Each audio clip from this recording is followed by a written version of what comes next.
welcome to the panel. We're talking about navigating the media, and we're grateful to all of you for joining us today. We are also grateful to our excellent panel of esteemed journalists. I'll briefly introduce them, and then we'll jump right into the conversation. So I'm McKay Coppins. I'm a staff writer at The Atlantic magazine. I'll be moderating today. Steve Waldman is the founder and president of Rebuild Local News, a nonprofit advocacy group dedicated to addressing the decline of local news. Previously, he was the founder and editor-in-chief of BeliefNet, which covers religion and spirituality. Emma Green is a staff writer at The New Yorker magazine who covers higher education, cultural conflicts in academia, among other things. Previously, she was a writer at The Atlantic, where she won numerous awards for her religion coverage and also had the distinction of sitting next to me at the old Atlantic office in the Watergate building, where she had an intimidatingly large stack of books on her desk. That was the thing that I remember most about sitting next to Emma. Allison Fitzgerald Kojak is an editor at ProPublica, where she oversees a team of investigative reporters. In her long and distinguished career, she has made stops at the Associated Press, NPR, and Bloomberg News. So join me in welcoming our panel.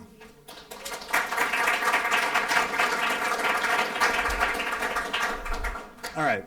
So we are going to talk about faith and the media, the news media.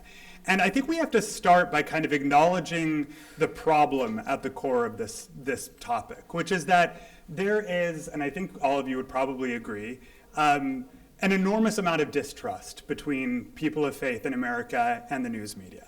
In general, the news media, like a lot of institutions in American life, is struggling with a crisis of authority, and so there's general distrust of the news media, but I think you could argue that it's more pronounced among people of faith. I'm going to just go through a few numbers here that support this idea. In a bunch of recent surveys over the last several years, majorities of Americans say that media coverage of religion is too sensationalized, that it focuses disproportionately on scandal, that it prioritizes things like politics over belief and spirituality. 56% of respondents in a recent Harris X Global survey said there should be more nuanced coverage of complex religious issues. 61% said media coverage often perpetuates faith-based stereotypes. And then on the other side, nearly 60% of reporters who were polled in one survey said that religious people are too sensitive to religion stories. So you kind of see this distrust on both sides, right? And so I think that to have a productive conversation here, we should start by acknowledging that distrust and talking about some of the factors that drive that distrust. So Emma, I'm going to start with you. As somebody who has written a lot about religion, covered religion, spoken to people of many different religious traditions, what do you see as one of the things, as kind of the chief factors driving this distrust? Thanks, McKay, and it's great to be here with all of you. I'm not explicitly on the religion beat anymore, but it's great to be able to moonlight because this is my favorite area of coverage and I think one of the richest areas of American life, global life, so it's a pleasure. I think there are a lot of factors that go into this crisis of trust that McKay is describing.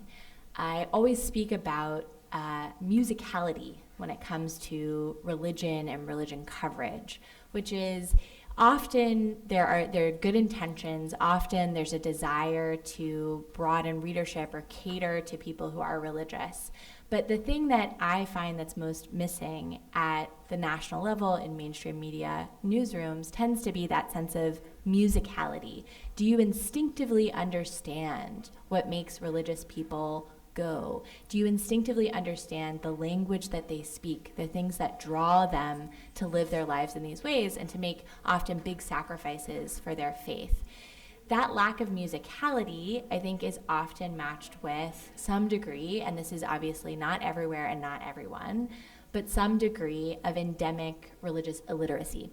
So, one of the great, shows we could take on the road, me and McKay could do a whole show of this, is running through all of the corrections that mainstream outlets have had to run of very silly errors that they have made when trying to communicate about what religious people are saying or thinking, or religious references. One that comes to mind from a few years ago, I won't name the publication because I want to be collegial, but a speech that the Prime Minister of Israel, Netanyahu, gave was talking about the difficulty of a problem, and he described getting water. It was like getting water from a rock. Right? Okay, you got your Old Testament brain going here. Everybody tracking me? Okay, so the reporter wrote it as, it's as difficult as getting water from Iraq, like the country of Iraq. Okay, so it's a great example of that illiteracy and musicality thing, right? What is he talking about? He's not talking about geopolitical affairs. He's talking about Moses, right? It's a totally different thing. This problem, I think, builds on itself because we are in a time when religion news is more important than ever. And you could probably have said that at panel discussions 2 years ago and 10 years ago and whatever, but I will stick by it today and here. I think it is so important to understand on their terms people of faith, the conflicts that are happening within their communities, how they think about those conflicts, not just with the outside world or people who are not like them, but conflicts among themselves. That's where I love to cover religion, is within groups of people who share certain belief commitments. What are their lines of conflict, and how are they trying to understand who they are, what their boundaries are, what their future is? I think these questions are so important to our politics. They're so important to our culture. I think they're an axis of a lot of change. And so I just think it's imperative that we as people who work at national outlets take seriously the call and the imperative to try to cover people of faith with dexterity, with literacy, and to try to understand them on their own terms. Thank you. It's funny because I spent most of my career in national media newsrooms, right?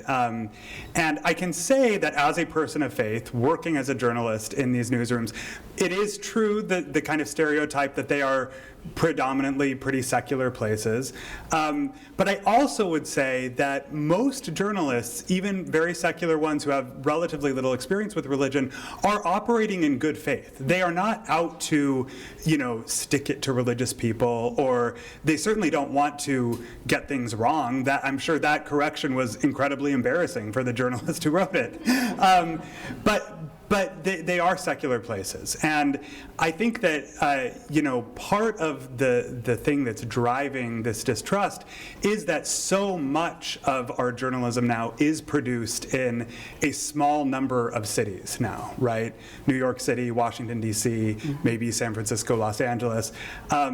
Steve, as somebody who's dedicated a lot of your career and your life to working on this issue of the decline of local news, how do you see that as driving this distrust between people of faith and the media? Yeah, I do think it is a big cause, and it's probably worth just stepping back and understanding the severity of this collapse, because most people don't know it. There's been about a 75% drop in the number of local journalists since 2002. You can imagine that in any other industry or sector, if we said there was a 75% drop in the number of nurses, you would think there was rather major crisis in American life.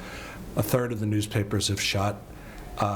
Thousands of communities have no local news at all, or very superficial local news. There's all sorts of new terminology that's been invented to capture this. Ghost newspapers is one where the news outlet is still publishing, but they're basically not, they have no reporters or very few reporters. So one consequence is that the local religion reporter just barely exists at all. It used to be there were dozens, scores of communities that had someone who was dedicated to a local religion beat, or partly, and now you can probably count them on two hands in the entire country. And the number of people who have ever met a reporter has gone way down. The number of, the likelihood that someone in the community actually interacts with a reporter, whether it's, on a religion story or seeing them in the corner of the school board meeting.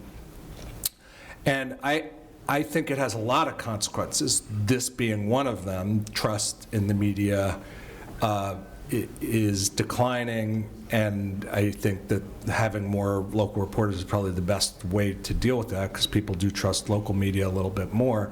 But it goes beyond that. It actually goes to some of what was talked about in the previous panel. Stronger local media is one of the more effective ways of countering polarization and the sort of demonization of each other. And that seems to be because when you have a contraction in local news, the vacuum is filled by national news or social media, which are more polarizing and tend to have more misinformation. And community news, even when it's not profound, honestly, when it's covering the high school sports team or obituaries or something that the church is doing that is presenting the activities of people in the community as three-dimensional human beings, that helps too. You're creating, in a world where it's all about the tribe, you're creating a different tribe, a local tribe. That binds people together around a common element. So I do think that the collapse of local news is part of the problem, and that strengthening local news is part of the solution. Allison, you spent your career largely in investigative journalism. From your vantage point as an investigative journalist, how do you see this kind of the interplay between religious organizations, people of faith, and the news media, and what could be fixed in that relationship? Yeah. So thank you for inviting us here, by the way. When I think about how we in investigative journalism look at news coverage, I would distinguish between what we do as covering religious institutions, organized religion, rather than people of faith. Because what investigative reporters do is look for powerful institutions and people and try to root out corruption or abuse of power. And so in that, it's almost never going to be a positive story that we are telling. But we do strive incredibly hard, and it's almost impossible for anyone who's outside to understand how much detailed work goes into understanding the stories that we are reporting, and also choosing the very specific words that we can say that reflect accurately what we're doing. And I've been an editor on several stories that involve powerful religious institutions, the Catholic Church, the Church of Jesus Christ of Latter-day Saints. And one of the things that I would say is the best thing that people can do is engage with us, because we do want to get it right. And I grew up Catholic. I have, a decent understanding of the Catholic religion and Catholic Church. I don't practice anymore now.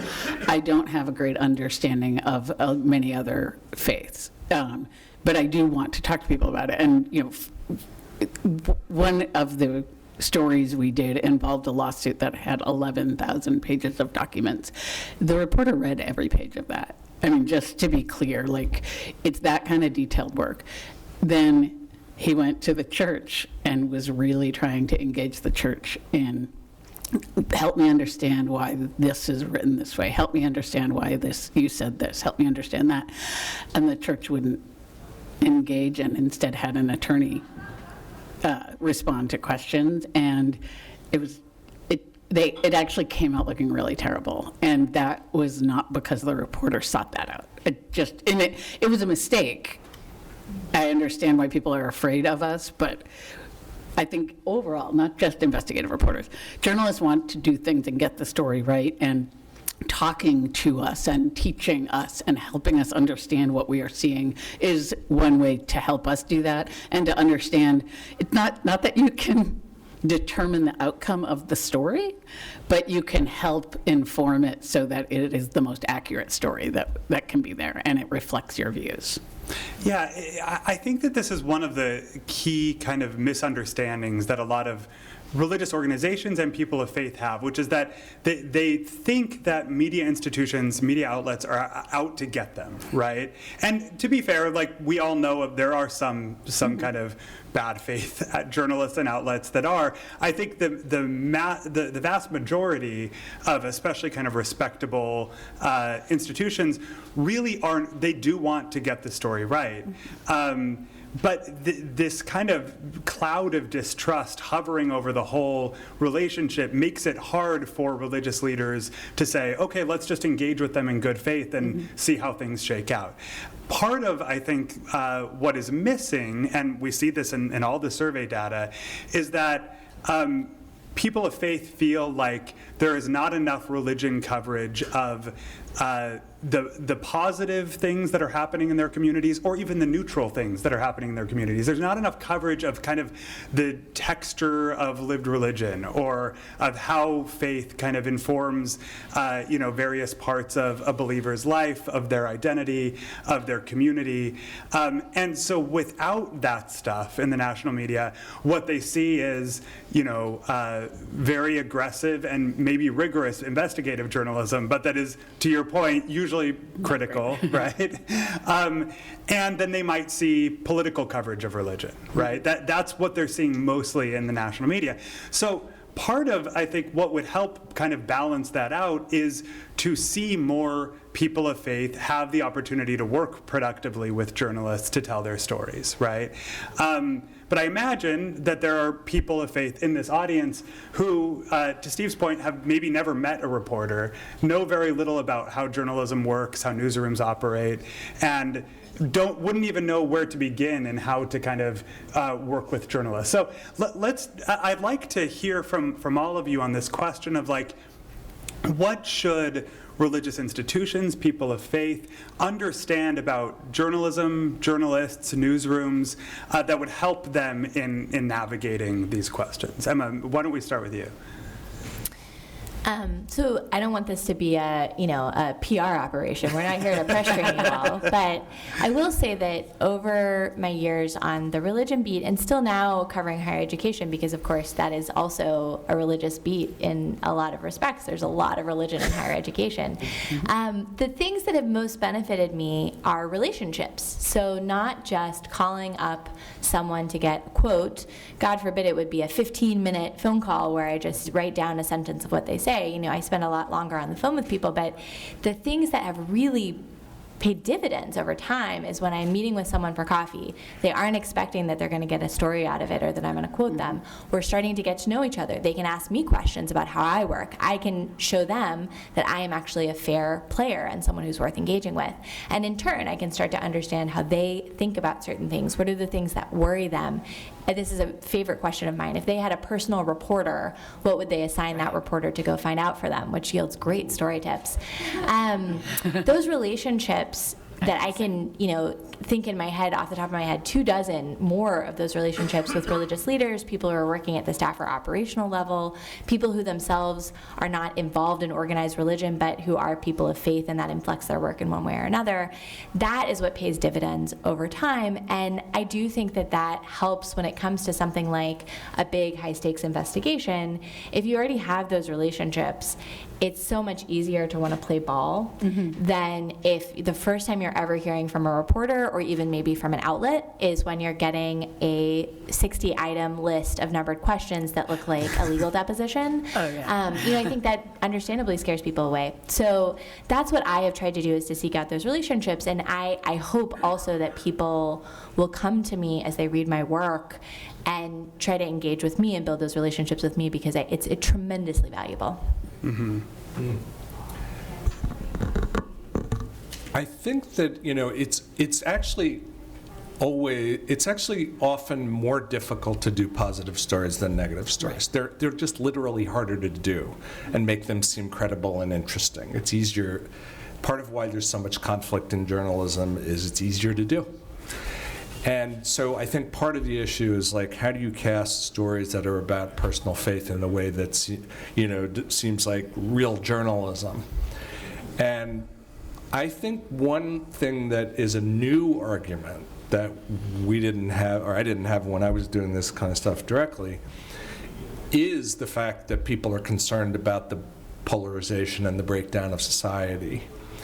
And that stories about personal faith or about what a house of worship is doing is part of that narrative. It's part of that large, very dramatic narrative of the fight in communities in the country as to whether or not we're going to fall apart or not. And almost every little story that might seem like it's just about a bake sale or something like that can be cast as part of, that larger narrative. I totally agree with what Emma says, and I used to joke that journalists were actually all secretly the most religious people in America, which no one really believed. But what I really meant by that was we are some of the few people left who actually think there's such a thing as truth, which is also something I would say about many religious people. We don't cast it that way, but it's so in that sense there ought to be on a very deep level a bond. I was at the synagogue. I'm Jewish, and for Yom Kippur, it always strikes me as so interesting that when they're going through the list of sins, how much of them have to do with misuse of words. We repent for the harm we've caused through careless speech or distorting facts to our purposes or passing judgment without knowledge of the facts. And then the one that struck me this time was there's this portion of the liturgy where it was listing the biggest questions of life and asking God for how shall we know the purpose of our existence? How shall we find the strength to take the road less traveled by? And then the next one is, how shall we distinguish between truth and falsehood? That was like up there with the existential questions of life, which says what we all do is both really important and really hard.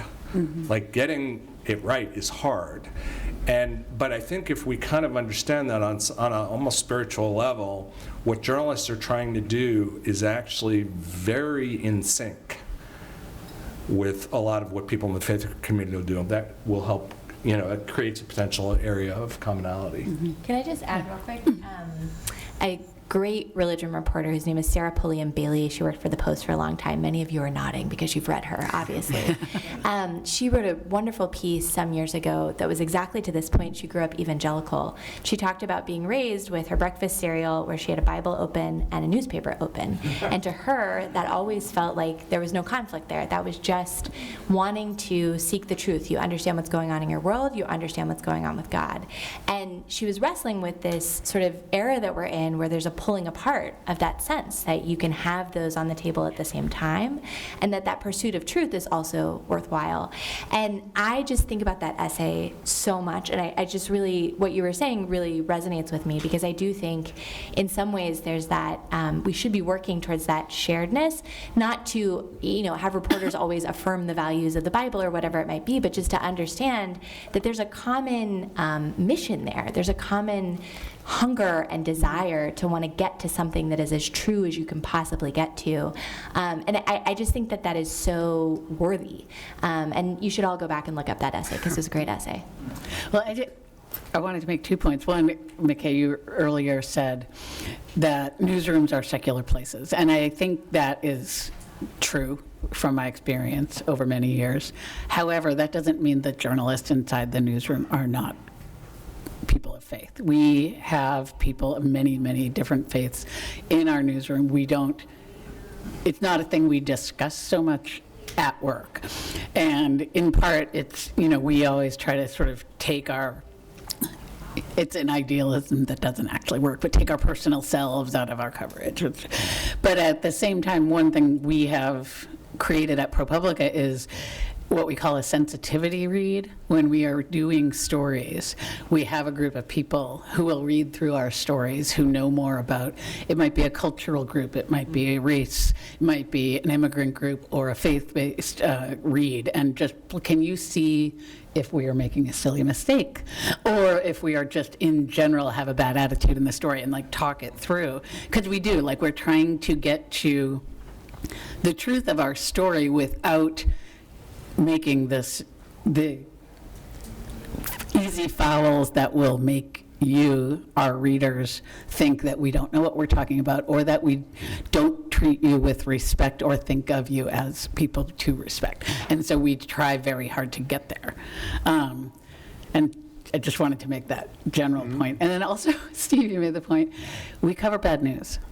And news organizations, the word news is when things don't go as they are supposed to go.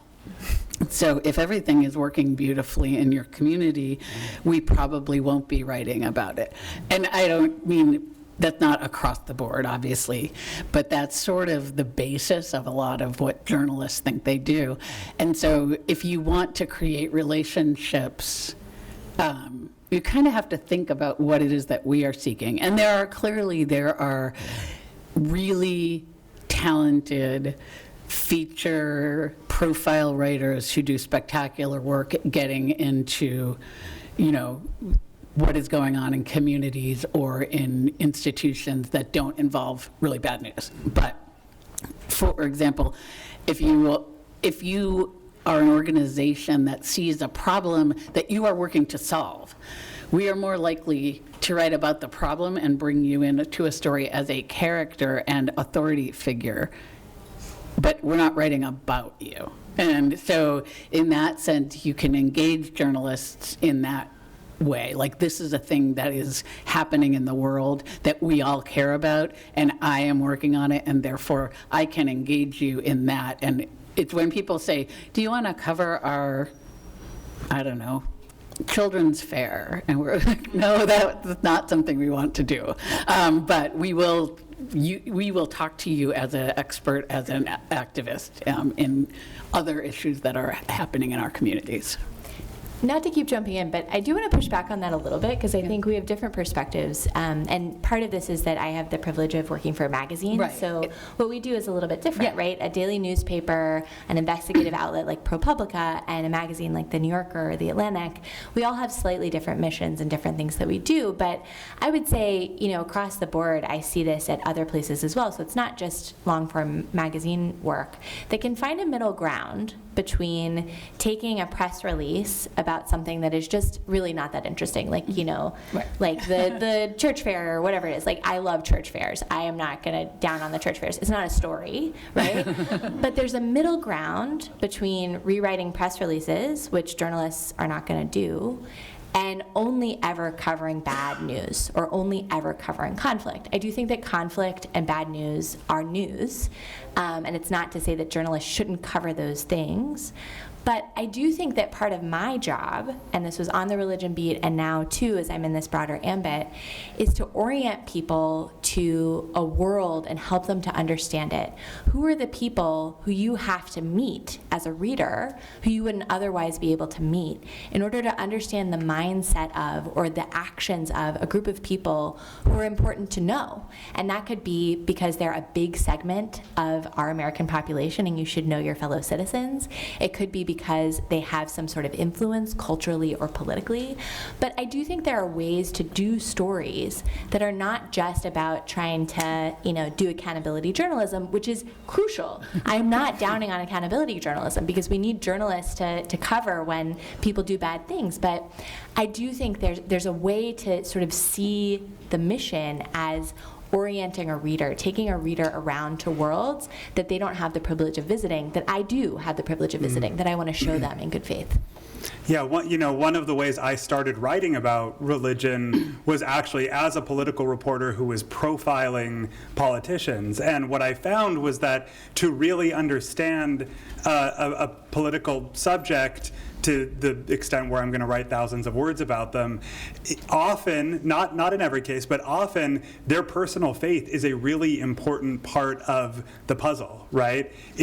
For a lot of people in politics and in business and in sports, their faith is, kind of central to their identity, to their self-conception. It's driving a lot of what they do that is newsworthy in the world.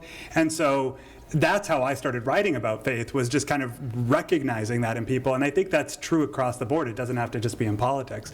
I'm going to ask you all to answer one more question briefly, and then we'll take a couple questions from the audience, so get those going. What areas, this can be a specific story or kind of a category of coverage, would you as a news consumer, somebody who reads journalism, presumably everybody on this panel still does, what would you like to see more of? What are you interested in seeing? And it could be specific to this moment, it could be a more general category, but I'm just curious, what do you want to be seeing more of in the news? Well, I have to say local news. But I would say, in particular, local stories that are about how faith groups are trying to solve some of these big problems. There's actually a group called Solutions Journalism Network, which you may want to look up, that is very rigorous. They're very hard-headed. It's not about fluff pieces and press releases. It's like real journalism, but about solutions. And I think that's a really good, intersection for the faith community to be very involved in, because very oftentimes faith groups are the ones that are pushing solutions in a community. And I guess the only other thing I would say, this is a little bit not answering your question, but just using the mic, which is that the collapse of local news, we can talk about, how can you talk to the local religion reporter to get them to do stories? What local religion reporter? There's no local religion reporter anymore in most communities. We have a way bigger issue here, which is that there's a lack of journalists in most communities. And so I think, in addition, I would urge you that, in addition to thinking tactically about coverage in the community, get involved in the movement to try to revive community journalism. That can mean a lot of different things. It can mean supporting whatever fledgling groups there are, or nonprofits like the one I used to work at, Report for America, or legislative issues. There's a lot of different ways to do it, because it's all a moot point. The idea of better interactions with local journalists will seem very quaint if we don't deal with the underlying problem. Emma, do you have anything you want to read? Well, part of this is FOMO, because I am not on the regular religion beat anymore. I have to sort of, beg my editor to do a religion story. She also really loves religion coverage. It's not my main beat anymore, so I'm always sneaking it in the sides. But a theme that I was always really interested in when that was my main beat, that I'm still really interested in, which intersects with my current beat in other ways, is the theme of religious revival. And this sort of speaks to the middle ground I was talking about earlier, because it's change, right? This idea that there are places that are changing in their religious patterns and trends that you wouldn't expect. That is new, right? So it's news. But I'm interested in that subject because, first, I think it's interesting to talk to especially young people who are forming the basis of new kinds of community and experiencing this sense of revival. The second thing that I like about it is that, in the national media, maybe in the public sphere writ large, if you want to get really nerdy about it, I think there are kind of meta discourses or meta frames that are really hard to break out of. And one of them is that religion is on the decline, especially in the West, especially in America. Churches are closing, there are fewer people doing this, whatever. That is the story. And there's truth to it. It's not that that is made up. But I think there are countervailing trends or pockets that contravene that. And I think those trends are really interesting and can tell us a lot about where the places where sprouts are growing, even in a time when some of these traditional structures are not as robust. So that's a favorite topic of mine, and you could do stories about that endlessly. Indeed. Allison, last word to you. I think mine overlaps with Steve's a little bit, but I am also, right now we are watching something happening in the United States where there is a prevailing position of our government and what seems to be a public opinion, but I don't think is, against immigrants, and mostly Spanish-speaking immigrants, I would say. And it is violent, and it is cruel, and it is, I would like to see and understand what people in local communities actually think about this, and whether the support for this movement of our government is actually supported by the communities, the religious leaders, not just religious leaders, community leaders, because I don't see a lot of coverage of that, and it would be helpful. That's where local news, I think, would really come into play. I think that's a great assignment for any reporters in the audience. I think we probably have time for one question, maybe. Yeah, we've got like 5 minutes. Did you have one right here? Here, we've got a microphone. Just wait 1 second. Yeah. I'm afraid I just said that. Yeah, my name is Raj Bhushan from World Yoga Community. What I'm most interested in, each one of us supposed to be a peace ambassador. How can we use the media to share the values we believe in? Compassion, peace, love, coexistence, etc. I'll throw out a quick answer to that. I would just say often those values are most kind of visible and maybe most potent in moments of tragedy. And that's not to say that we should be hoping for tragedy, but I think often that's a moment when journalists are especially kind of keeping an eye out for moments of humanity, of compassion, of love. I was thinking, Emma, my former colleague, covered the shooting at the Tree of Life Synagogue a number of years ago for The Atlantic. And I remember some of the pieces that you wrote, one piece in particular, where you saw some of those moments of, amid this horrific thing that happened, this horrific act of violence against the Jewish community at the synagogue. I don't remember very much about the substance of the piece, but I remember this feeling of these like moments of compassion and love, and set against a backdrop of something horrible that happened. And that's not an all-encompassing answer to your question, but I think that in moments like that, there's an opportunity for people of faith to kind of showcase their values in really beautiful and uplifting ways. And in a moment when the news often feels very bleak, I think there is actually a public appetite for those uplifting stories. Does anyone else have a thing they want to add to that? Just the obvious point that it's very hard to cover belief. It's much easier to cover actions. Yeah. We have time for one more? Okay, great. Sure. Hi, my name is Deborah Königsberger. I'm president of an Orthodox synagogue in downtown Manhattan. And my question for you is, well, as you know, journalism is also content, and content goes viral. And I've been having this question for a long time. We've been meaning to pitch journalists about our story, about the synagogue story. So my question is, what would a journalist pick up more? The decline, like a sad story of what the Jewish decline of Jewish downtown Manhattan, which is in decline, and synagogues are dying in downtown Manhattan? Or would journalists more likely be picking up stories like, these synagogues are doing these very different things to get people to synagogue, like film festivals and concerts, and inviting panelists and influencers? Like, which kind of story would most likely be picked up? A sad story of, where Jewish Manhattan is dying, or all these great and random things that synagogues are doing to keep alive? That's my question. I'm going to jump in here. I think that's one story. I think that's a story. I can envision how I would write it. I would be at the film festival. I would tell about the film festival. bring people in there, talk to the people who are there, and then talk about the fact that this is an effort to increase attendance at your synagogue because in the recent years it has been in decline. So, it's not two stories, and I can totally see that story. And it seems like it's not our story, sadly. I would just encourage you to try to tell that story. And I do think that having that bigger picture frame really helps. I agree that, both things can be true, right? There can be a sense of decline in this once vibrant historic area of Jewish life in New York.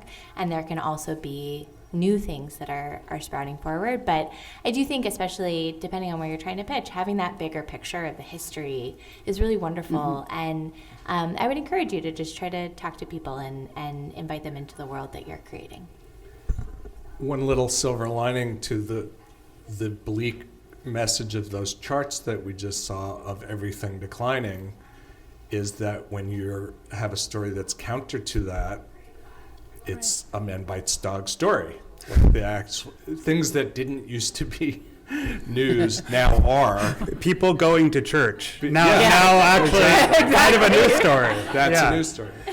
Well, hey, I want to thank my panelists, and please join me in thanking them for this great conversation.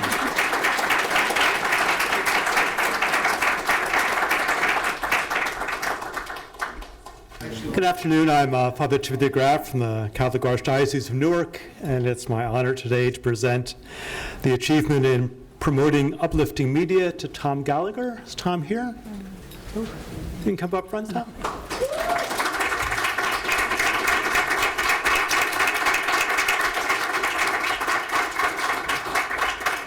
Tom Gallagher is a lawyer, a former journalist, a nonprofit executive, and filmmaker.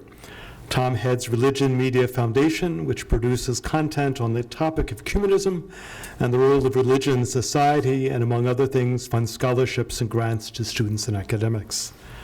Tom's award-winning film, Amen, Amen, Amen, A Story of Our Times, tells the story of the first Jewish community formed in an Arab-Muslim country in centuries, in Dubai, and the gift of a Torah scroll to His Highness Sheikh Mohammed bin Zayed Al Nahyan, the President of the United Arab Emirates, which Torah scroll is dedicated to the memory of the late Sheikh Zayed, the founding father of the UAE.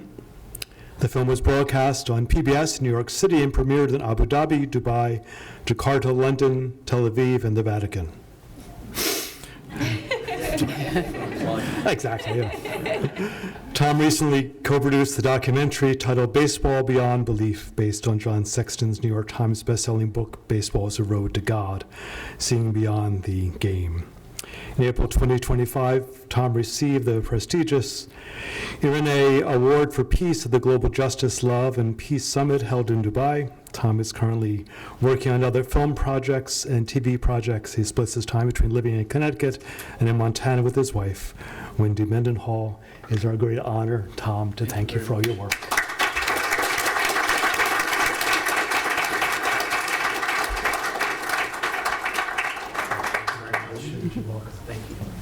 Say a few words. I'm going to give you my speech I've been working on. Thank you. You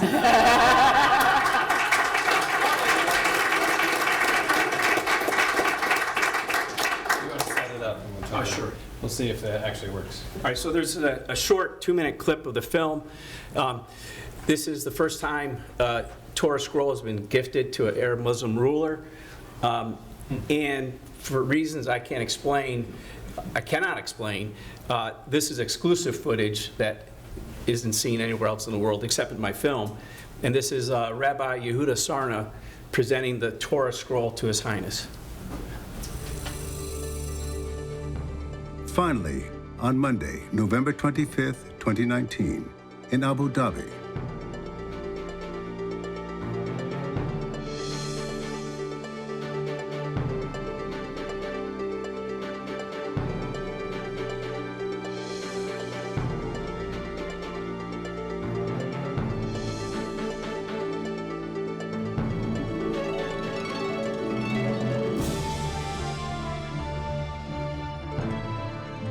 the Torah scroll was presented to His Highness Sheikh Mohammed bin Zayed Al Nahyan.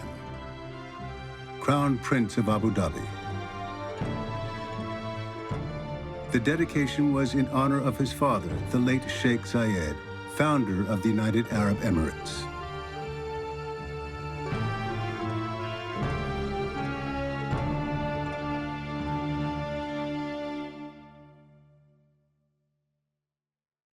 Your Highness, Your Excellencies, we are here as the children of Abraham to effect a historic moment. A moment which weaves together love, gratitude, respect, and hope.